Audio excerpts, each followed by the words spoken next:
하나님의 말씀은 예레미야 29장 11절에서 13절 말씀입니다. 예레미야 29장 11절에서 13절 말씀을 다 같이 봉독하시겠습니다.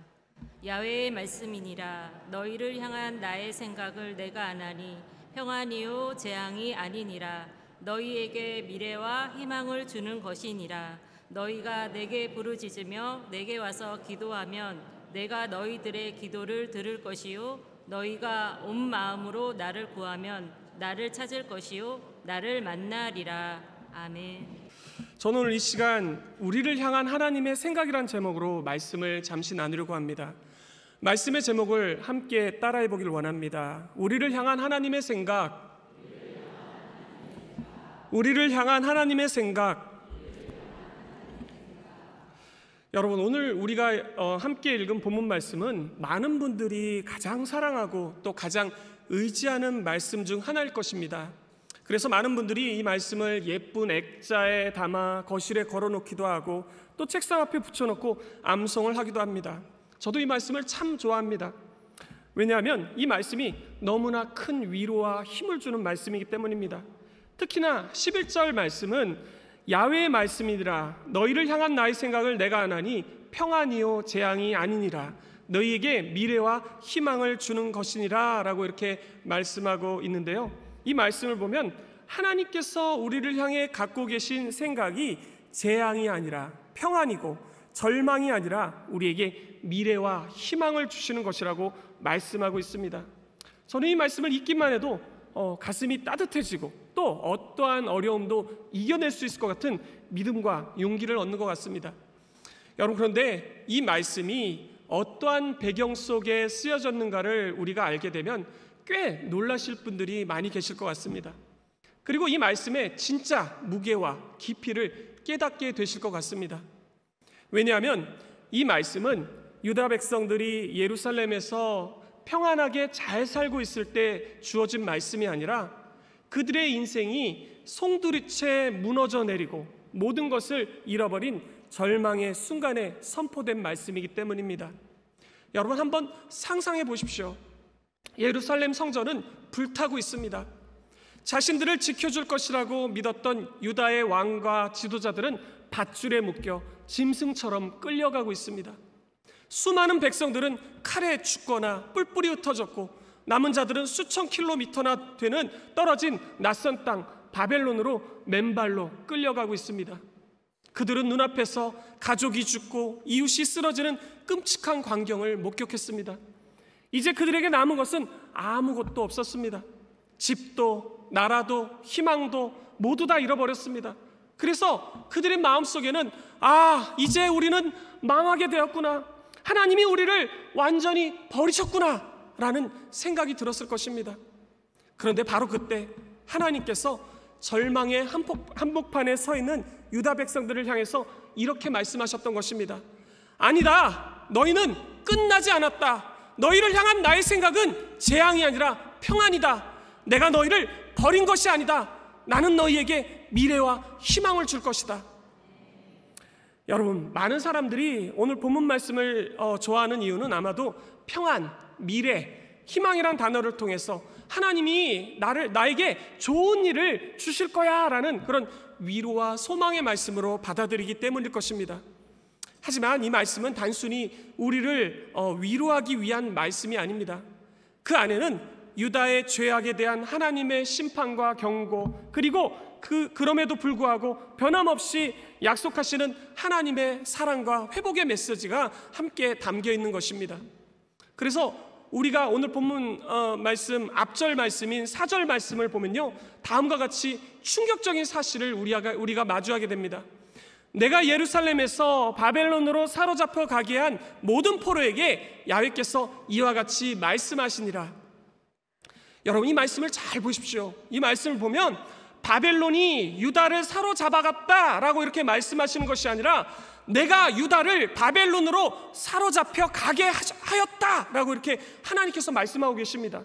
다시 말해서 유다를 멸망시키고 백성들을 포로로 끌고 간 사건의 배후에는 하나님의 계획과 허락이 있었다는 것입니다. 여러분, 유다 백성들은 그동안 바벨론이 유다를 침략하여 자신들을 포로로 잡아갔다고 생각했을 것입니다. 하지만 그들이 바벨론으로 포로로 잡혀간 것은 하나님의 생각이며 하나님의 뜻이셨던 것입니다.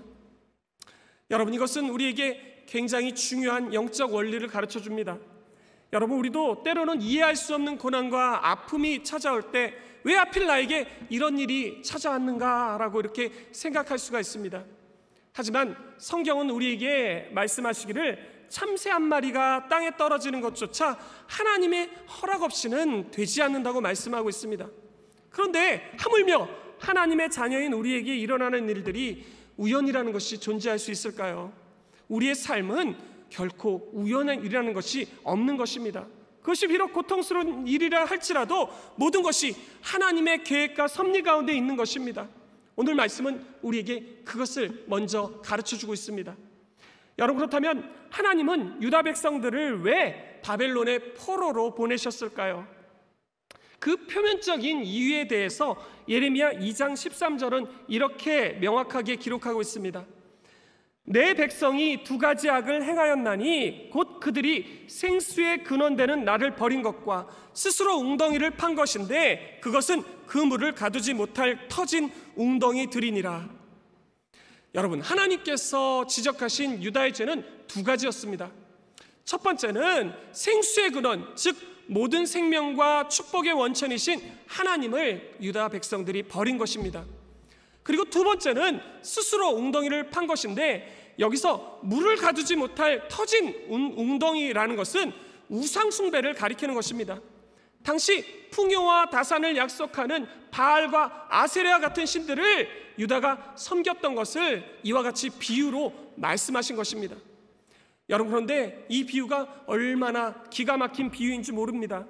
이 비유는 유다 백성들이 시원하고 깨끗한 물이 있는 샘을 바로 옆에 두고 있음에도 불구하고 사서 고생을 하여 땅을 파고 웅덩이를 만들었다는 것입니다. 그리고 그렇게 힘들게 웅덩이를 팠는데 그 웅덩이는 물을 담아둘 수도 없는 터진 웅덩이들이었다는 것입니다. 여러분, 이 모습은 하나님만으로 만족하지 못하고 세상에서 만족을 찾으려는 어리석은 인간의 모습을 여실히 보여주고 있는 것입니다. 여러분, 유다는 이와 같이 어리석게 죄를 짓고 심판을 받아 바벨론의 포로로 끌려갈 수밖에 없었던 것입니다. 여러분, 그런데 성경을 보면요, 한 가지 더 기가 막힌 사실을 기록하고 있습니다. 그것은 유다가 이와 같이 우상 숭배의 죄를 지으면서 동시에 하나님께 나와 예배도 드리고 있었다는 것입니다. 여러분, 유다 백성들이 왜 이와 같은 죄를 저질렀을까요? 그들이 우상 숭배를 한 이유가 무엇이었다고 생각하십니까? 그것은 그들이 이 땅에서 복을 받기 위해서였습니다. 그래서 하나님께서도 복을 빌고 바알에게도 복을 빌었던 것입니다. 마치 여기저기 보험을 들듯이 신앙생활을 했다는 것입니다. 여러분, 저는 이 이야기를 우리가 진지하게 생각해 보기를 원합니다. 그리고 우리의 신앙을 한번 되돌아보기를 원합니다. 우리가 하나님을 예배하는 동기와 목적은 무엇입니까? 우리가 봉사하고 헌신하는 목적은 또 무엇입니까? 혹시 출세와 성공, 물질과 번영, 자녀와 건강 등 하나님으로부터 세상의 복을 얻기 위해서 우리가 신앙생활을 하고 있지는 않느냐는 것입니다. 만일 우리가 그와 같이 신앙생활을 하고 있다면 예레미야 시대의 유다 백성들과 우리가 다를 바가 없을 것입니다. 여러분, 저는 우리 모두가 오직 하나님만 바라보는 신앙의 순수성을 잃어버리지 않기를 원합니다. 하나님 한 분만으로 만족하는 그런 신앙을 갖기를 원합니다. 여러분, 세상의 가치관에서 벗어나 하나님의 말씀대로 거룩하게 살아가는 것이야말로 우리에게 가장 복된 삶인 것입니다. 하지만 유다는 그것을 깨닫지를 못했던 것입니다. 그러기에 심판의 길을 걸었던 것입니다. 이것이 바로 유다가 바벨론의 포로로 잡혀가게 된 표면적인 이유인 것입니다. 여러분, 그렇다면 하나님께서 유다를 바벨론의 포로로 보낸 진짜 이유는 무엇이었을까요? 그것은 유다의 회개와 회복이었습니다. 하나님은 이 일을 위해서 예레미야 선지자를 보내서 이와 같이 끊임없이 경고하셨습니다. 돌아오너라, 우상을 버리고 내게로 돌아오너라. 그렇지 않으면 끔찍한 심판이 있을 것이다. 여러분, 그렇다면 유다 백성들은 이때 어떻게 반응을 하였을까요? 그들은 예레미야의 말을 듣기 싫어했다고 합니다.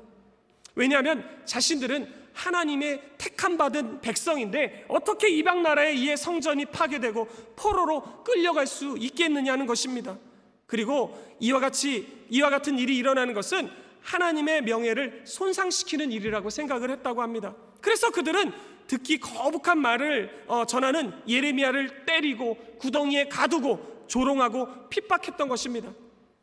여러분, 이렇게 보면요, 유다가 망한 것은 단순히 죄를 지었기 때문이 아니라 하나님의 경고를 듣고도 회개하지 않았기 때문에 심판을 받은 것인 것 같습니다. 여러분, 그런데요, 이와 같은 상황 속에서도 놀라운 사실이 있습니다. 그것은 그럼에도 불구하고 하나님께서는 당신의 백성들을 구원하고 회복시키는 일을 멈추지 않으셨다는 것입니다.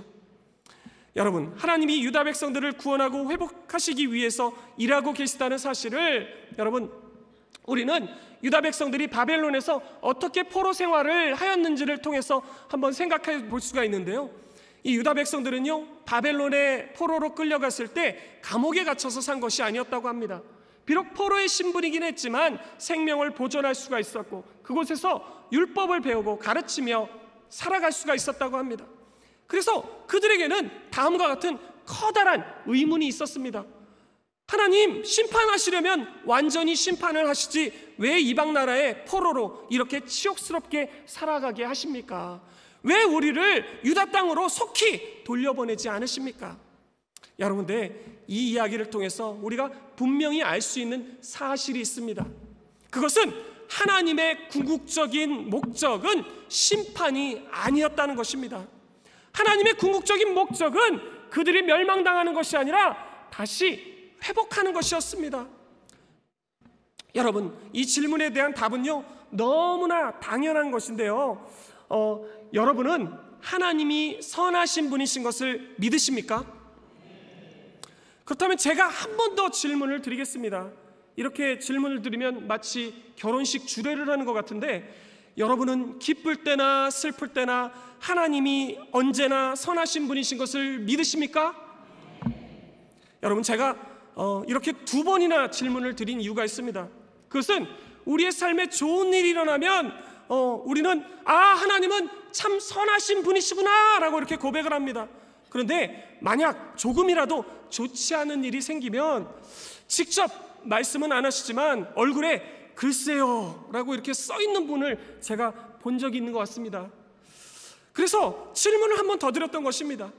여러분, 그런데요, 우리의 삶이 아무리 녹록지 않아도, 우리의 현실이 아무리 참혹하게 느껴질지라도 우리가 꼭 기억해야 될 사실이 있습니다.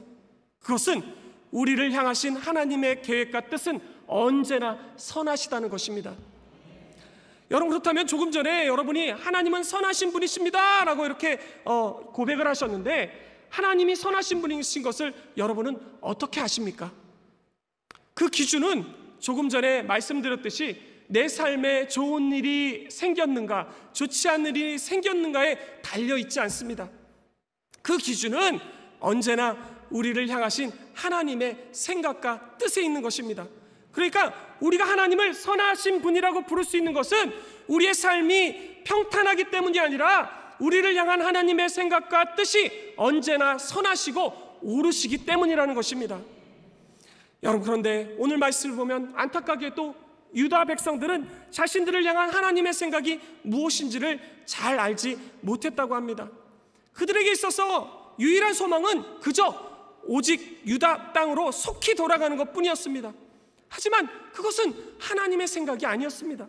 그리고 그 시기에 유다 백성들 사이에서는 많은 일들이 일어나고 있었는데, 그 일들 중에 하나는 거짓 선지자들이 나타나 하나님의 뜻과는 상관없는 근거 없는 희망과 헛된 위로의 말을 유다 백성들에게 전하였던 것입니다. 그 대표적인 인물이 바로 하나냐라는 선지자였습니다. 그는 사람들 앞에 나와 이렇게 말했습니다. 예레미야 28장 11절에 모든 백성 앞에서 하나냐가 말하여 이르되 야훼께서 이와 같이 말씀하시니라 내가 2년 안에 모든 민족의 목에서 바벨론의 왕 느부갓네살의 멍에를 이와 같이 꺾어 버리리라 하셨느니라 하매 선지자 예레미야가 자기의 길을 가니라.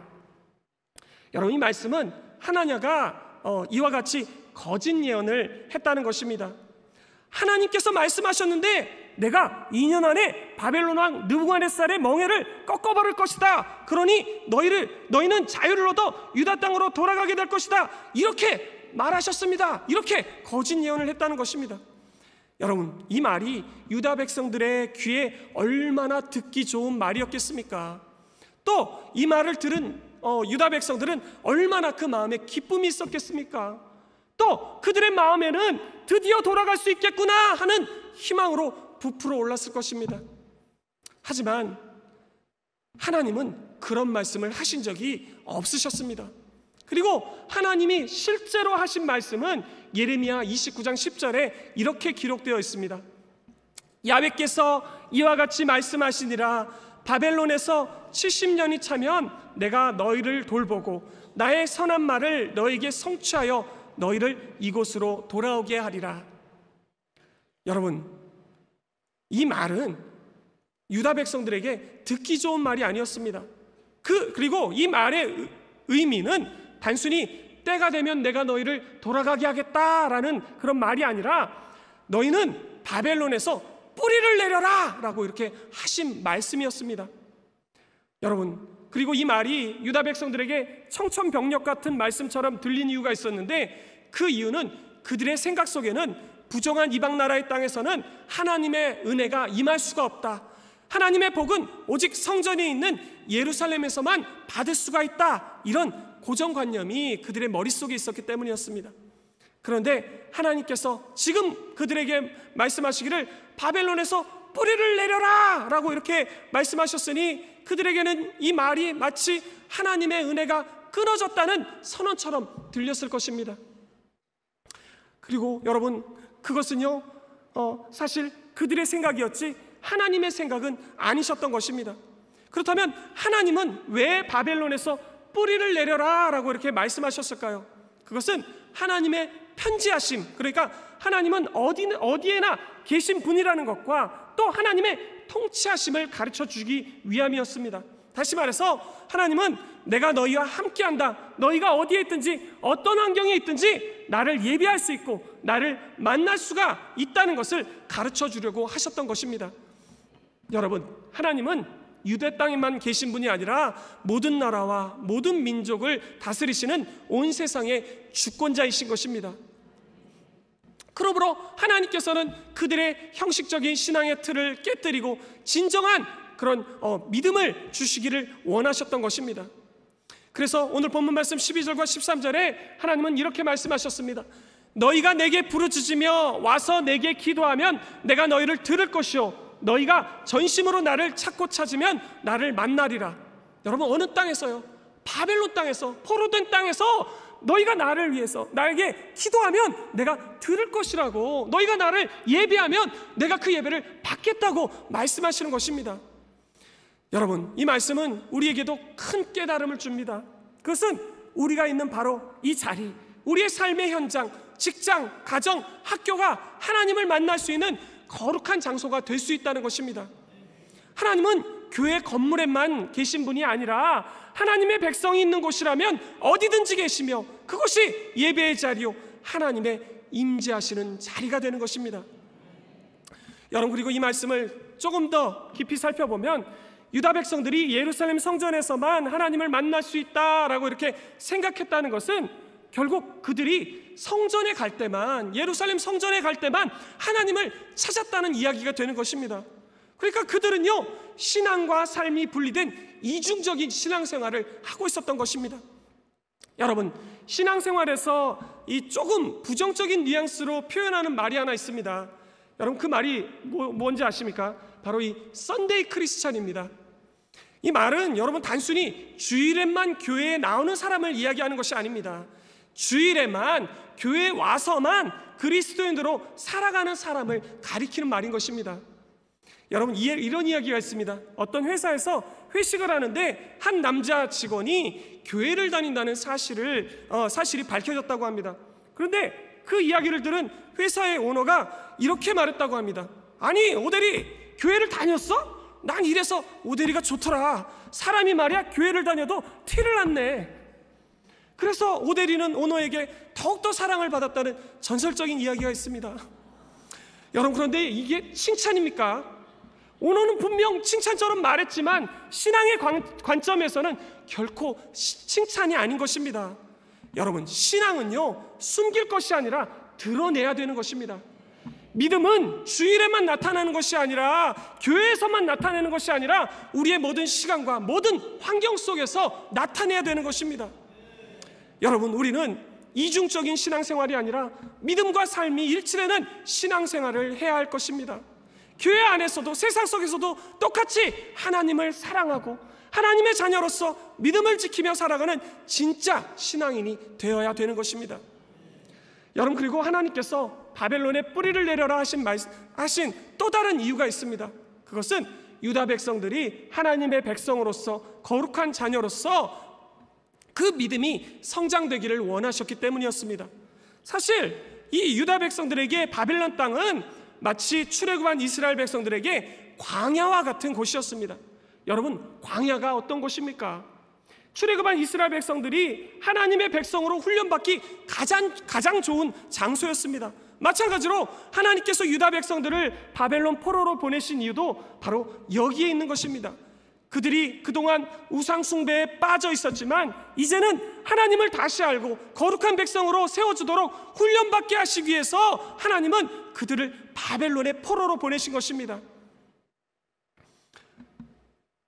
그러니까 단순히 바벨론에서 포로 생활을 견디는 것이 아니라 그곳에서 하나님의 백성답게 하나님과 동행하는 삶을 살기를 원하셨다는 것입니다. 여러분, 김기성 목사님이 쓰신 고백의 언어들이라는 책에 보면요, 이런 글이 나옵니다. 제가 요약해서 소개해드리면 이렇습니다. 우리는 하나님을 다 알 수 없습니다. 다만 조금씩 알아갈 뿐입니다. 모르기 때문에 겪는 것입니다. 그 겪음이 우리가 감당할 수 있는 수준에 머물면 좋겠는데 그렇지 못할 때가 많이 있습니다. 하나님은 늘 우리가 기대하는 모습으로 말랑말랑하게 다가오시지는 않습니다. 때로는 고통과 시련이 새로운 인식의 문이 되기도 합니다. 시련과 고통까지도 자기의 삶으로 품어 안을 때 비로소 삶이 무르익기 시작합니다. 여러분, 이 말은요, 우리가 하나님을 다 알 수는 없지만 하나님을 알아가는 과정 속에 반드시 겪음이 필요하다는 것을 우리에게 말해줍니다. 그 겪음은 고난이 될 수가 있고 또 하나님에 대한 의문이 될 수가 있고 또 그 고난으로 말미암아 흘리는 눈물이 될 수도 있습니다. 그러나 바로 그 과정이 우리의 신앙을 깊게 만들어준다는 것입니다. 여러분, 하나님은 유다 백성들이 바벨론 포로 생활의 70년을 통해서 바로 그 신앙의 깊이와 성숙을 경험하기를 원하셨습니다. 그들의 눈에는 바벨론이 단지 슬픔과 고통의 땅으로 보였지만 하나님께서는 그것이 거룩한 훈련의 장소요, 신앙의 학교로 여러분 보내셨던 것입니다. 여러분, 우리에게도 이런 바벨론이 있을 수가 있습니다. 그런데 중요한 것은요, 우리의 삶에 고난이 있느냐 없느냐가 아닙니다. 고난 자체가 본질이 아니라는 것입니다. 그보다 더 중요한 것은 그 고난을 통해서 하나님이 우리에게 무엇을 이루고자 하시는가를 아는 것입니다. 성경을 보십시오. 하나님의 사람들은 누구나 예외 없이 고난을 통하여 신앙의 성숙을 이루었습니다. 고난은 하나님의 징벌이 아니라는 것입니다. 하나님은 예상치 못한 고난의 자리, 답이 보이지 않는 현실, 그 모든 상황 속에서도 여전히 우리를 빚으시고 가르치시며 성장시켜 주시는 것입니다. 여러분, 이것은 우리가 돌아봐야 될 일인 것 같은데요, 오늘날 교회가 욕을 먹고 또 세상에서 신뢰를 잃은 이유가 무엇이라고 생각하십니까? 그것은 구원에만 초점을 맞추다 보니 구원 이후의 삶에 대해서 집중하지 못했기 때문입니다. 유다 백성들을 보십시오. 그들은 우리는 하나님께 선택받은 백성이다 라는 것에 만족하며 살았습니다. 그들에게는 하나님의 백성이라는 그 신분이 자랑이자 특권이었습니다. 그런데 하나님께서 원하셨던 것은 하나님의 백성으로서의 신분이 아니었습니다. 하나님의 백성답게 사는 것이었습니다. 하지만 그들은 하나님을 믿는다고는 하지만, 하나님의 말씀을 지키며 산다고는 하지만 그 말씀대로 정말 살지는 않았던 것입니다. 여러분, 이것은 우리에게도 동일하게 요구되는 일입니다. 우리의 신앙은 예수님을 믿는다고 고백하는 데서 멈추는 것이 아닙니다. 예수님을 믿는 자답게 사는 자리에까지 이르러야 되는 것입니다.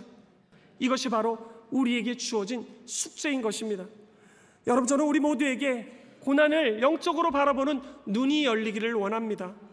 하나님께서 고난을 통해 나를 어떤 사람으로 만들기를 원하시는지, 그 과정을 통해서 하나님이 이루시려는 뜻이 무엇인지, 그리고 이 고난이 어떻게 하나님의 영광으로 바뀔 수 있는지를 깨닫는 은혜가 우리에게 있기를 원합니다. 여러분, 그런데 7절 말씀을 보면요, 하나님께서는 바벨론의 뿌리를 내려라, 이 말씀에서 멈추지 아니하시고 유다 백성들에게 더 이해하기 어려운 말씀을 하십니다. 너희는 내가 사로잡혀 가게 한 그 성읍의 평안을 구하고 그를 위하여 야훼께 기도하라. 이는 그 성읍이 평안함으로 너희도 평안할 것임이라. 여러분, 바벨론은 어떤 나라입니까? 예루살렘 성전을 파괴하고 유다 백성들을 포로로 잡아가고 유다 나라를 무너뜨린 원수의 나라입니다. 그런데 하나님은 그런 바벨론을 위해서 기도를 하라고 말씀하십니다. 여러분, 이것은 정말 납득하기 어려운 이야기가 아닐 수 없습니다. 여러분, 저는 이 말씀을 묵상하는데 요나 선지자가 떠올랐습니다. 여러분, 요나 선지자는 어떤 사람입니까? 하나님께서 니느웨의 그 심판의 메시지를 전하라는 명령에 불순종하여 다시스로 가는 배를 탔다가 큰 풍랑을 만나 물고기 뱃속에서 3일 동안 회개하였던 선지자였습니다. 그런데 여러분, 요나는요, 단순히 이 하나님의 명령에 불순종한 사람은 아니었습니다. 그는 사실 이스라엘 백성들 사이에 존경받는 위대한 선지자였습니다. 그렇다면 왜 그런 위대한 선지자가 하나님의 명령을 거역했을까요? 그 이유는 바로 요나는 하나님이 어떤 분이신지를 너무나 잘 알고 있었기 때문이었습니다.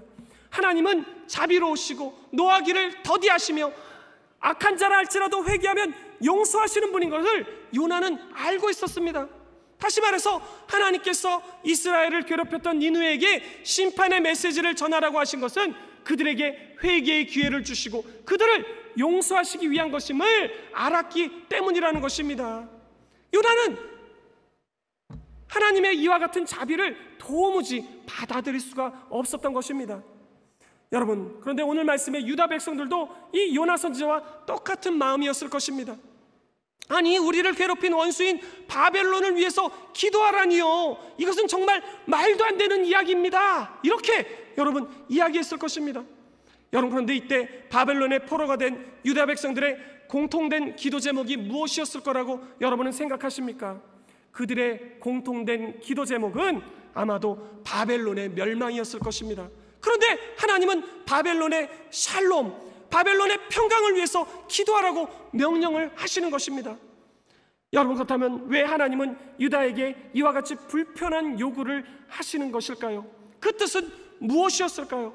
그것은 사실 실리적인 이유가 있었습니다. 무슨 말이면 바벨론이 평안해야 포로된 유다 백성들도 평안할 것이기 때문입니다. 그리고 더 나아가 하나님은 원수 관계에 놓인 바벨론과 적대 관계를 청산하고 함께 잘 살 수 있는 공생 관계로 나아가는 메시지를 전하셨던 것입니다. 여러분, 이 말씀은 우리에게도 그대로 적용이 됩니다. 여러분, 하나님은 왜 우리에게 원수를 사랑하라고 말씀하셨을까요?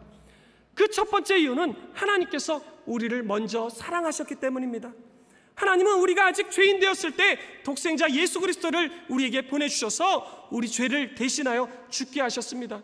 그리고 그 사랑을 받은 우리에게 마땅히 그 사랑을 흘려보내야 된다고 말씀하여 주셨습니다. 그래서 우리가 용서해야 되는 것입니다. 그리고 두 번째 이유가 있습니다. 그것은 하나님의 사랑으로 우리가 원수를 용서할 때 우리는 미움과 복수의 악순환을 끊게 되고 평안을 누릴 수 있기 때문인 것입니다. 여러분, 세상은 뭐라고 얘기합니까? 눈에는 눈, 이에는 이라고 얘기합니다. 복수가 복수를 부릅니다. 여러분, 이 복수는요, 우리를 자유롭지 여러분 못하게 만드는 것입니다. 하지만 여러분, 용서를 해보십시오. 우리는 자유를 누릴 수가 있습니다. 용서할 때 우리는 하나님의 평강을 경험할 수 있게 되는 것입니다. 그리고 원수를 사랑하라는 또 하나의 이유가 있는데, 그것은 원수를 사랑함으로써 우리가 하나님의 자녀로서의 정체성이 드러나게 되기 때문입니다. 여러분, 예수님께서는 이렇게 말씀하셨죠. 요한복음 13장 34절로 35절에 새 계명을 너희에게 주노니 서로 사랑하라. 내가 너희를 사랑한 것 같이 너희도 서로 사랑하라. 너희가 서로 사랑하면 이로써 모든 사람이 너희가 내 제자인 줄 알리라. 우리가 원수를 사랑할 때 세상은 우리 안에 있는 하나님의 사랑을 보게 되는 것입니다. 그때 세상은 우리가 예수님의 제자인 것을 알게 되는 것입니다. 여러분, 말씀을 정리하겠습니다. 여러분, 유다 백성들은 포로지에서 절망을 했습니다. 하지만 하나님은 예레미야를 통해서 이렇게 말씀하셨습니다. 너희를 향한 나의 생각을 내가 아나니 재앙이 아니라 평안이요 장래에 소망을 주려 하는 생각이라. 여러분, 하나님의 생각은 우리와 다릅니다. 우리는 당장 눈앞에 보이는 고난만을 바라보지만 하나님은 그 고난 너머에 있는 소망을 우리에게 보여주십니다. 오늘 말씀을 한번 생각해 보십시오.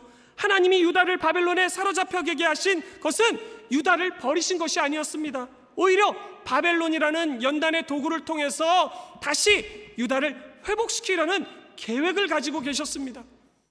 여러분, 오늘 우리의 삶에도 바벨론과 같은 자리들이 있을 것입니다.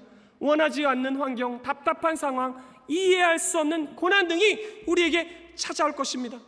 하지만 여러분, 기억하시기 바랍니다. 하나님의 생각은, 하나님이 우리를 향한 생각은 평안이며 또 소망인 것입니다. 여러분, 하나님은 예레미야 29장 14절에 절망 가운데 있는 유다 백성들에게 이와 같은 약속을 해주셨다고 합니다. 이것은 야훼의 말씀이니라. 나는 너희들을 만날 것이며 너희를 포로 중에서 다시 돌아오게 할 것이다. 여러분, 이 회복의 약속이 여러분들의 삶 속에 반드시 이루어지기를 예수님의 이름으로 축원드립니다. 오늘 말씀은 여기까지고요. 우리가 이 시간 함께 말씀을 생각하면서 우리가 찬양하며 나아가기를 원합니다.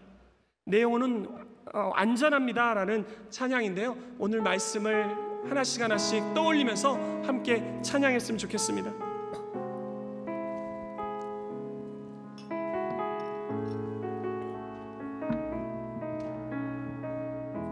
내 아버지, 내 아버지, 그 품 안에서 내 영혼을 안전합니다. 주 손길로 내 삶을 안으시니 그 평강이 나를 덮습니다. 내 아버지, 내 아버지, 그 품 안에서 내 영혼을 안전합니다. 주 손길로 내 삶을 안으시니 그 평강이 나를 덮습니다. 나 비록 넘어지며 흔들리지만 주 내 안에 거하니 나를 붙드시니 내 생각을 주께로 돌리고 주시는 평강의 옷을 입습니다.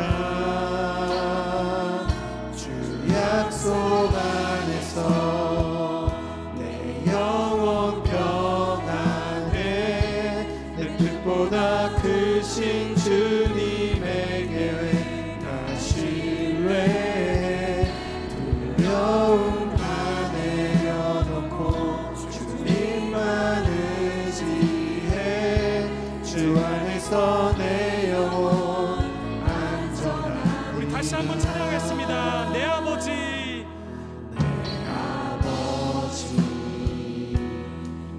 그 품 안에서 내 영혼은 안전합니다.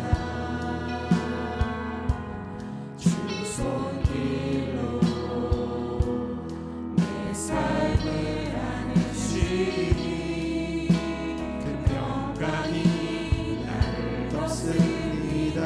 나 비록 넘어지며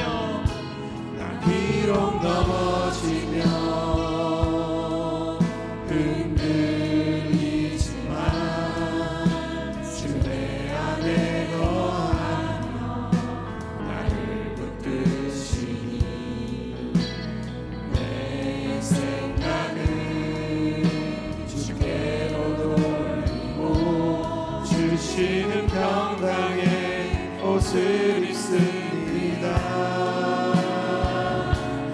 약속 안에서 내 영혼 평안해 내 뜻보다 크신 주님에게 나 신뢰해 두려움 다 내려놓고 주님만 의지해 주 안에서 내 영혼 안전 주 약속 안에서 약속 안에서 내 영혼 평안해 내 뜻보다 크신 주님에게 나 신뢰해 두려움 다 내려놓고 주님만 의지해 주 안에서 내 영혼 안전합니다. 여러분, 그 온누리 교회를 담임하셨던 하영조 목사님이 쓰신 십자가 임재 안에서라는 책이 있습니다. 그 책에 보면 이런 글이 있습니다. 이스라엘 백성은 바벨론에서 포로 생활을 했습니다. 1, 2년도 아니고 70년 동안이나 했습니다. 얼마나 지치고 포기하고 또 포기하고 싶었을까요? 아마도 그들은 너무 힘들어서 이렇게 외쳤을 것입니다. 하나님 어디 계세요? 주무세요? 외출하셨어요? 저희 좀 보세요. 너무 힘들어요. 하나님은 계속 보고 계셨습니다. 하나님은 우리가 고통받는 자리에 계십니다. 이 사실을 믿으십시오. 하나님은 고통보다 크신 분이십니다. 고통은 하나님 안에 있습니다. 그러니 하나님이 어떻게 역사하실지 기대하고 그분을 신뢰하십시오. 하나님을 의지하십시오. 모든 역사가 뒤집어질 것입니다. 여러분, 이 책에서 이야기하고 있는 것처럼 유다 백성들은 꼭 알아야 될 사실이 있었습니다. 그것은 하나님께서 그들과 늘 함께 계셨다는 것입니다. 여러분, 이스라엘 백성들이 왜 유다 땅으로 돌아가고 싶어 했을까요? 단순히 고향이 그리워서였을까요? 사실 그들의 마음의 이면에는 두려움이 있었습니다. 하나님께 버림받은 것은 아닐까 하는 불안감이 있었습니다. 그런데 그들이 몰랐던 중요한 사실이 있었습니다. 그것은 하나님 앞에 자기의 뜻을 내려놓고 순종하는 삶이야말로 가장 그런 안전한 길이라는 것입니다. 여러분, 이것은 우리도 마찬가지입니다. 왜 우리의 마음이 불안할까요? 왜 두려움이 우리를 자꾸 붙잡게 될까요? 그 이유는 내 뜻대로 하고 싶은 마음이 있기 때문입니다. 하나님께 맡기기보다 내가 통제하려고 하기 때문입니다. 그래서 우리 마음에 두려움과 불안이 찾아오게 되는 것입니다. 하지만 여러분, 하나님 앞에 나아가 납작 엎드려 보십시오. 하나님의 말씀에 순종해 보십시오. 놀랍게도 우리 마음에 기쁨과 평강이 찾아오는 것을 느낄 수가 있습니다. 여러분, 바벨론 포로 생활을 하고 있던 유다 백성들에게 여러분, 참된 소망은요, 사실 유다로의 귀환이 아니었습니다. 유다에게 가장 큰 소망은 바로 하나님이셨습니다. 그들이 바벨론의 포로에 잡혀갔을 때도 그들에게 소망이 있었던 것은 하나님이 그들을 버리지 않으셨고 포기하지 않으셨고 그들과 함께 계셨기 때문이었습니다. 여러분, 이것은 우리에게도 마찬가지입니다. 아무리 어렵고 힘든 현실이 우리 앞에 놓여 있더라도 하나님이 우리와 함께 계신다면 된 것입니다. 그분이 우리를 사랑하신다면 우리는 두려워하거나 염려할 필요가 없는 것입니다. 하나님 안에 있을 때 우리의 영혼은 가장 안전합니다. 여러분, 이 시간 우리가 기도하실 텐데, 이 시간 기도할 때 우리의 모든 뜻을, 모든 생각을 주님 앞에 내려놓기를 원합니다. 주님, 제 뜻이 아니라 주님의 뜻대로 살게 해주세요. 그 안에서 참된 안정과 평안을 누리게 해주세요. 이 믿음을 우리에게 허락해달라고 우리 이 시간 주여 삼창하시고 기도하도록 하겠습니다.